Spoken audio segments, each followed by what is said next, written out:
think mornings here are what I appreciate most. Why, it's the one time I can be alone with my thoughts and not feel the needs of the day interrupting me. Some days, there's a stillness that settles into this valley overnight, and it kind of like clears any doubt I have from my mind. And for a time, everything seems certain.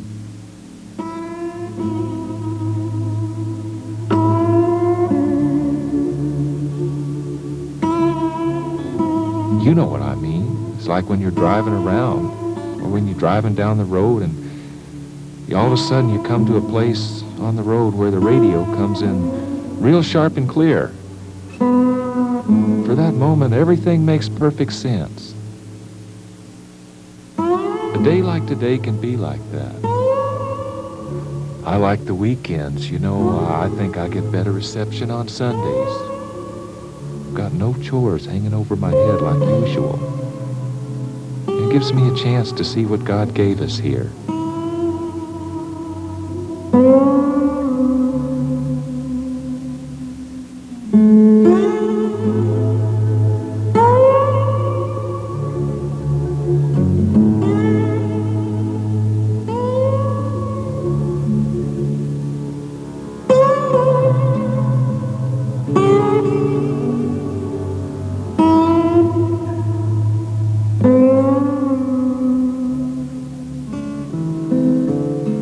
There's just something about ranching that gets under your skin. It sort of becomes part of you, like an old crick in your back that you wake up with every morning. If one day it wasn't there, you'd wonder if you were alive or not. You just wouldn't be feeling anything. Well, that's what this place does for me. Every day it reminds me of what life's about. I don't think everybody would understand what I'm talking about. For most people, these things aren't always obvious. It only took me 3.5 years of dental school for my head to figure out what my heart already knew. Back then, I was living in Chicago. And I had this fear in me. It would build inside of me day after day. I was having all these visions, these nightmares, this tension, this worry of endless days, leading into endless years of my staring into countless decayed fire-breathing mouths for my entire life. It finally got to me. And you know what? It didn't take me 2 seconds to figure out where I belong. Out here, I put a piece of ground under my feet, a clear sky over my head, with a horse to cover the in-between. Boy, that's all it takes. I found a whole lot of peace coming to my heart. I suppose that's where I'm lucky. Some folks spend an entire lifetime looking for the one thing that really feeds their spirit. They never find it. The day I set foot back on this ranch, I knew.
I don't know why people do what they do. I just know that if you follow what's in your heart, things always seem to work out right. Now, there's no guarantees in it. But, you know, that's what I've done. And I'm happy. I sleep nights. And I ain't done nothing since I woke up today. How the hell can a person go to work in the morning and come home in the evening and have nothing to say? Make me an angel that flies from the sunrise. Make me a poster of an old rodeo. Just give me one thing that I can hold on to. Believe in this living is just a hard way to go. Believe in this living is just a hard way to go.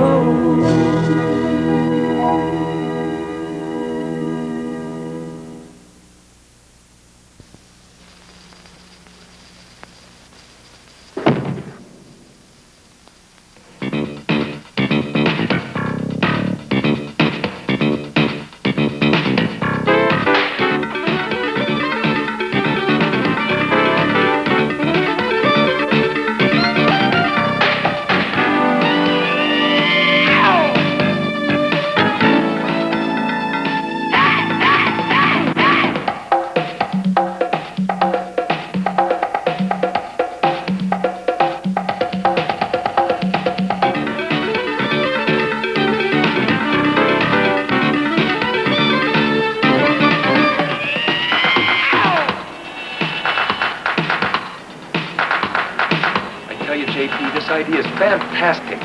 Demographically, it's got to be a surefire winner. Kids, yuppies, the senior citizen bunch are all going to love it. This show is going to knock Cosby right out of the ratings. Now for the climax. And then the time travelers are sucked back into the vortex, leaving history as we know it intact. Good morning. But Jamie and Betty know the travelers will be back, and that leaves us open for the series lead-in. Well, what do you think, JP? You don't seem to love it. Well, I love it. I love the whole concept. Come on, JP. Run it up the old flagpole. I think...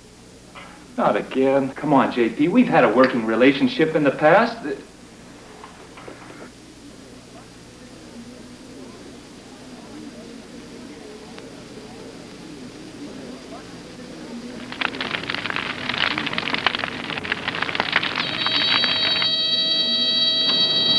Harley Tuttle.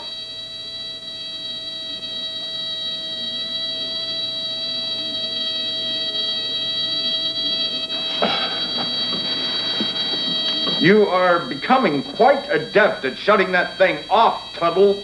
Thank you, sir. It must be quite reassuring to know you're actually good at something. How many times have we gone through this, Tuttle? Well, 12, 13? No, I don't think so. I had my secretary jot down every time you set off the smoke alarm. Miss Boswell, how many times has Tuttle set off the smoke alarm? Including today. Yes, Miss Boswell. 31 times. 31 times! You, Tuttle, are an idiot. Oh, I'm surrounded by idiots, but you are the king of the idiots. Listen, JP, I've had some good ideas in the past. Had a good idea. A is the operative word here. You have until 9 tomorrow to come up with something viable. Otherwise... Otherwise? Otherwise.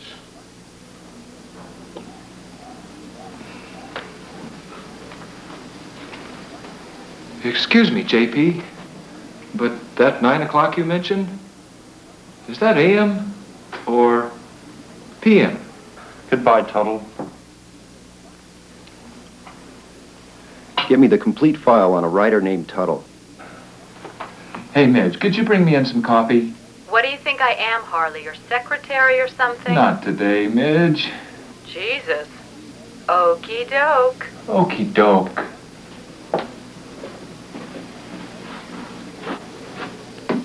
Here you go, you big crybaby. Thanks. Hey, you want some company for lunch? JP invited me and Miss Boswell to take lunch with him in his office. He's ordering up Chinese food. Larry says you have to come up with a good idea by tomorrow, or you're dead meat around here. He also wanted to know if he could have your desk. I'm gonna kill Larry. Okey doke. I don't need all this grief. I could be out on some nice, quiet lake somewhere. Just fishing. Fishing. That's it. A fishing show. Fishin' with Matt and Andy. Starring Matt and Andy. Howdy. Welcome to Fishing with Matt and Andy. I'm Matt. And I'm Andy. We're just outside of Batesville, Arkansas at Gravel Pit Lake. Today, we're going to be fishing for some of them world-famous tenacious Batesville bass, which, as you know, can get to be about, I don't know about that big.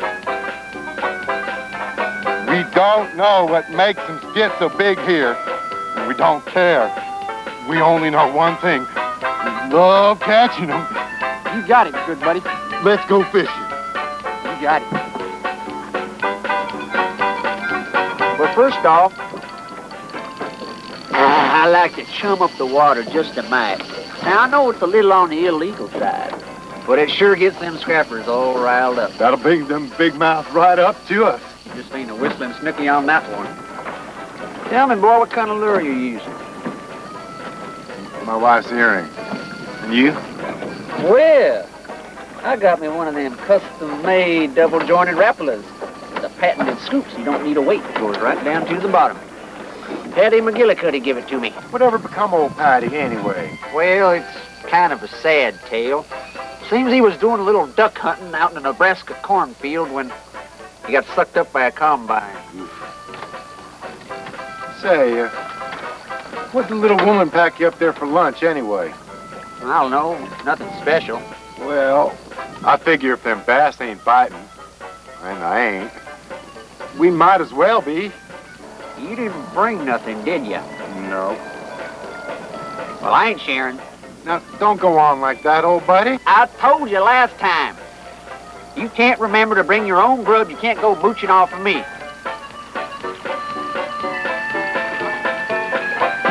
Well, folks, our luck hadn't been too good so far. But these largemouth bass are notorious night strikers. When it starts getting a little on the dark side and the moon pops up, they just jump right out of the water and dance. Isn't that right, Matt? Matt? Matt? Oh, Matt's a little on the cranky side. But once we start getting some action, he'll perk right up. You just watch and see. Isn't that right, Matt? Matt? I think this boat's sinking. Jesus Christ, on a fishing reel cutting bait with a rusty buck knife, it is sinking. Matt, you bring them life preservers. I brung one, but I ain't sharing. Remember to stay tuned next week for Fishing with Matt and Joe Bob. Excuse, please. Excuse, please.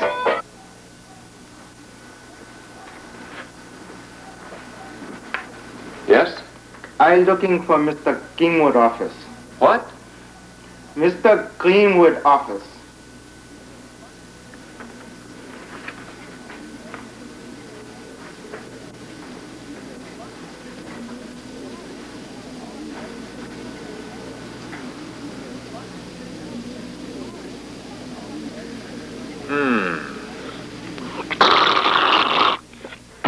Toes of deaths. Suck Truck Monk, a painfully shy Asian immigrant, is steeply infatuated with Clarice, a gum-chewing bimbo hostess. But she won't give him the time of day. Hello, Clarice. You have time of day? No, I don't. Hurro? Hurro? Listen, Boardface, I also don't have time today to give English lessons. So why don't you just beat it, okay? Okay, Clarice.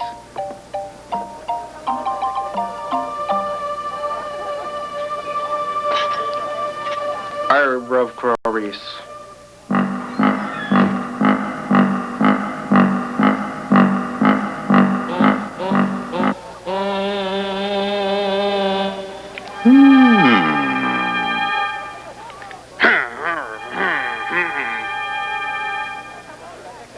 Huh? 2.5 for Jindin. Hey, baby. How's the food in this dump? It stinks. Kind of like you. Ooh, you shouldn't be so mean to your new love boat, Captain. Should she, Hondo? No way, Captain. Now wait just a damn minute here. You know something? I think we ought to get paid for all this kindness. Hit the register, Hondo. Right. Help somebody! Oh, Godzilla? Hey, baby. Come to Papa.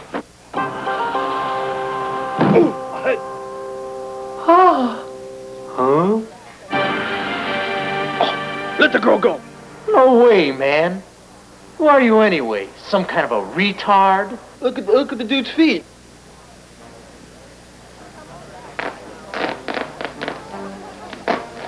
Oh no, need new shoes. I am a Zuck Mark.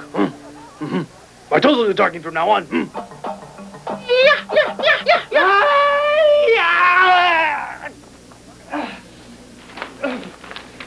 I gotta get out of here.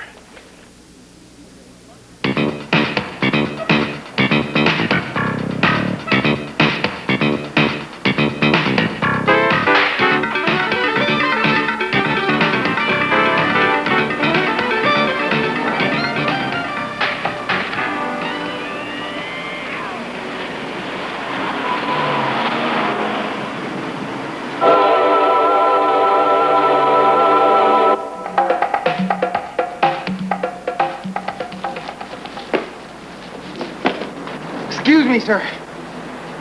Can you spare some change? Here, pal, go get yourself a hamburger or something. God bless you, sir. I got it. A different type of cooking show. Yeah. The Street Gourmet, with your host, Reginald Ferguson III. Today, let's prepare one of my favorites. And I'm sure one of yours. First,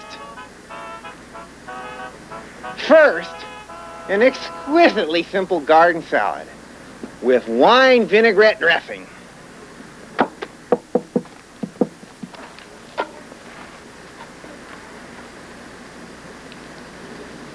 And for the main course, steak marinade a la Reggie. And that perennial American favorite, pommes frites. And for dessert, homemade cherry pie a la Hostess. Now, folks, you just simmer for about 45 minutes. You might stir it if you want.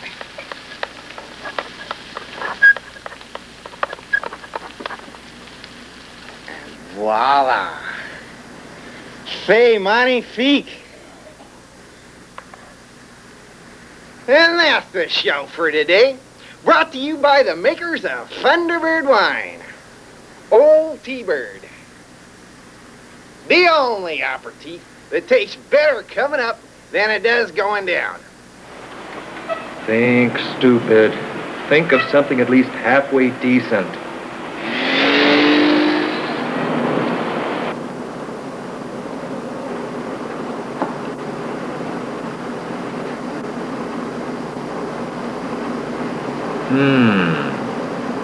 That'll work. Explore unexplained disappearances. Strange artifacts. Where are the missing socks? We spoke with Mrs. Doris Needleham. What Mrs. Needleham revealed is startling. I first started noticing the missing socks about 8 years ago, and I got this notion that one-legged aliens from another planet, and they don't have no textile industry of their own, and they's coming down here and swiping all my socks. Can this be the Calgon Triangle? What are you gawking at?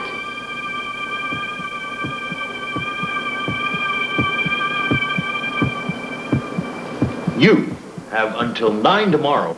Otherwise. Goodbye, Tuttle. Cry baby, cry baby, cry baby. Harley Tuttle, you clean up your room. It's a mess. Mom? That you, Mom?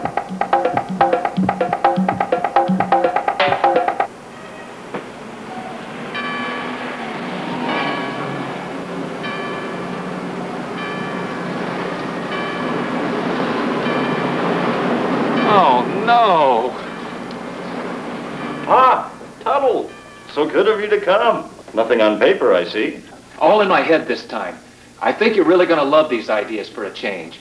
I'll start with Toes of Death first. You see, it's about this Oriental guy with a superhuman power. Quest of can be flexible enough to deal with any paranormal. I'm really going to miss you around here. That's because you never gave me a chance. I always gave you some good stuff, but you always dumped on me. Who's always been loyal? And who took the rap for you over that little appropriations mix-up? Who always picked up your laundry? And what about Miss Boswell? I never said a word about that to anybody, including your wife. Thanks.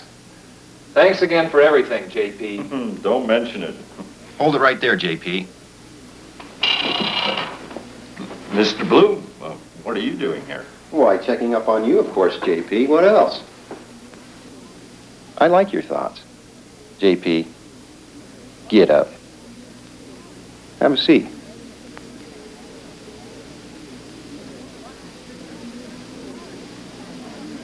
I believe it's time for a long, unpaid vacation.